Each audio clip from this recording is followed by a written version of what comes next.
ఈ భూమి మీద అత్యంత పొడవైన బస్ జర్నీ రూట్ మన ఇండియాలోనే ఉంది. ఆల్బర్ట్ ట్రావెల్స్ 1957లో ఇంగ్లాండ్లో ఉండే లండన్ నుండి ఇండియాలో ఉండే కలకట్టాకు ఒక బస్ వేశారు.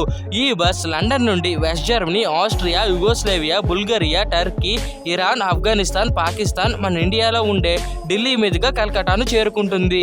ఈ బస్ జర్నీని ట్రిప్ అనుకుంటా టూర్ అంటే చాలా బెటర్. బికాస్ 2-3 బస్సులు ఒకేసారి కలిసి ప్రయాణిస్తాయి.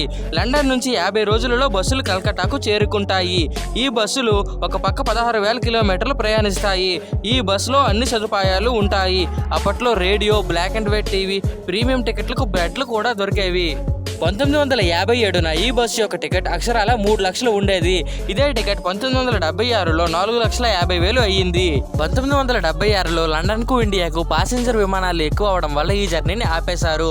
ఒకవేళ మీకు ఈ జర్నీలో ప్రయాణించే అవకాశం వస్తే వెళ్తారా లేదని కామెంట్ చేసేయండి. Like and subscribe.